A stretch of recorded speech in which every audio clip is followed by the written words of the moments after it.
But what I'm trying to say is, like, how the fuck do you see somebody and say, this is a star, this is an actor, I can actually use this person? She came in the audition and she was like, I am Mia and Mia is me. And, you know, people, I haven't really seen anybody claim it, like that, claim a character. And so, you know, she said it with the accent and I kind of was like, okay, let's see what she has. And she was her. She didn't lie. Like she sometimes feels like she's not acting, and she is acting for sure. This isn't her life, but she's just so natural. And you know, they both are. They're both incredible actresses. They're all first timers for the most part, and they, like her in particular, like, you know, she's really lived this particular journey of the show. Right. Because how I looked at it, like, I'm like, one girl's very, like, I don't want to say Afrocentric, but you know, kind of like on the like, I'm not giving out my box type of thing, and the other one is like, I'm throwing it everywhere. Like, what is that? Like Lauryn Hill mixed with?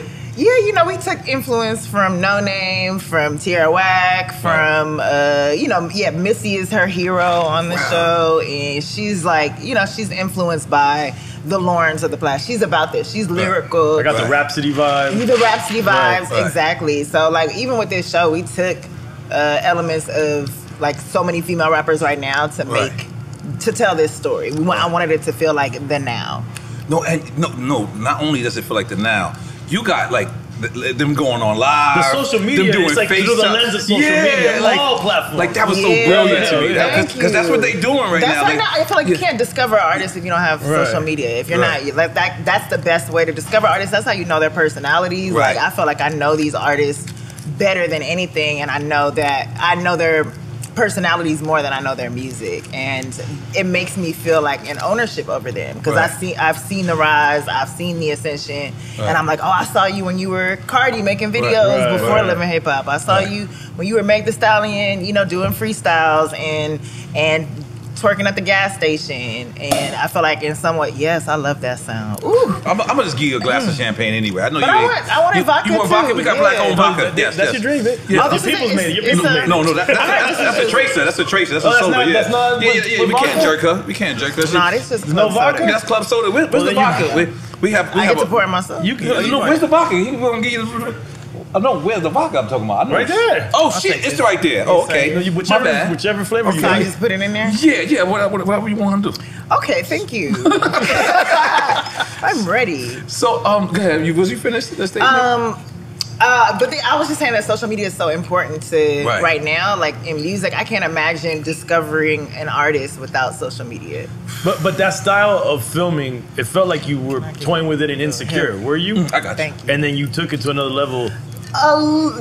We definitely took it to a different level. Right. In Insecure, we did some like social media elements. Exactly that. Yeah, we toyed with it. And then for this, I was like, I just want to have I want to approach the storytelling in a different way, and I want to approach it in. Sometimes, you know, there are people that we all know. I don't know if y'all are active on socials, but there's some people that you don't see. Thank you so much. You don't see often, and you keep up with them. All you see is like their socials. So you can go, oh, they had a kid, cool.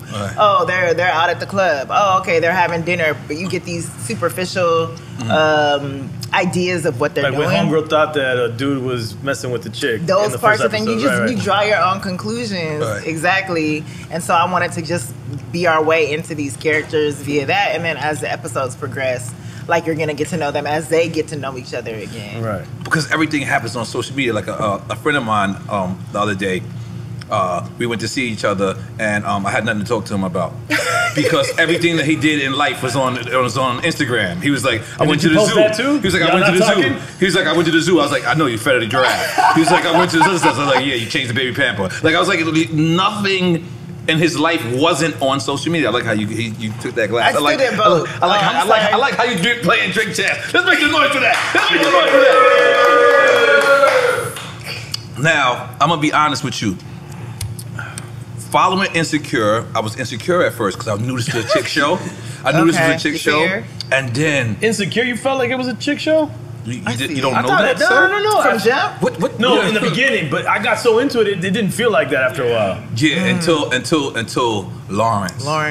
Until you cheated on Lawrence, and then everyone was. She cheated on him. I know she cheated. I like that it's Issa Rae, but it's not Issa Rae, but it's Issa Rae, but it's not Issa Rae. Yeah. Y'all both fouled each other out in that show. No, Thank no. you. Yeah, A sensible man. Yeah. No. Wait a minute. No, it's true. If you watch the show, both did each other dirty. No. Yeah. Yes. No, what, Lawrence didn't give you a gift or something?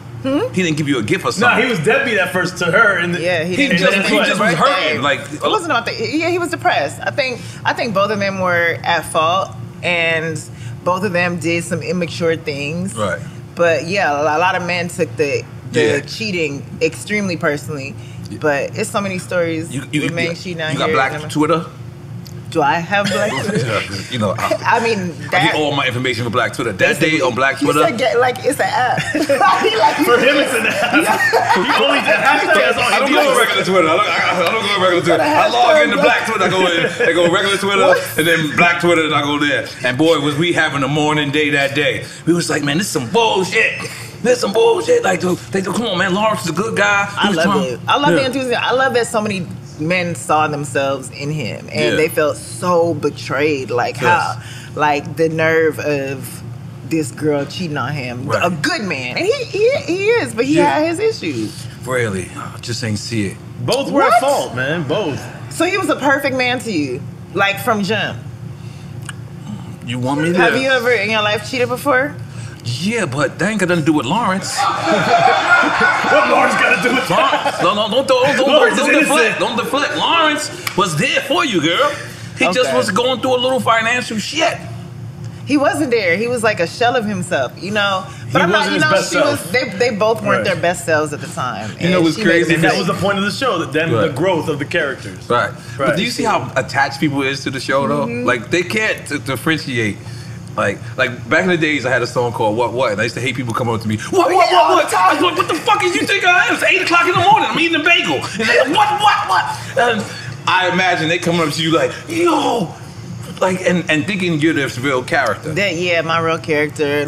For a minute, like, dudes were really, like, the insults got crazy. And my co-star, I remember, I'll never forget, I woke up one morning and, like, you know, logged in to Twitter. You say Molly, your co-star? Yeah, my co-star, Yvonne. Oh, yeah. Before I knew, I woke up one morning and my phone, like, I went on my mentions and it was just cheater, cheating ass bitch, cheater, cheating hoe, fuck you, cheater. And I was like, what happened? But that's a good thing. But my co-star went on The Breakfast Club. Molly. And I keep calling her Molly, I'm sorry.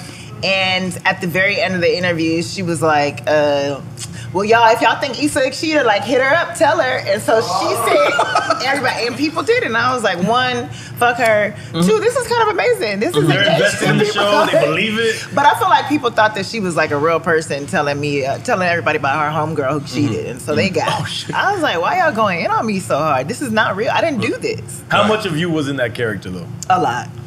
Yeah, I mean, a lot, but things...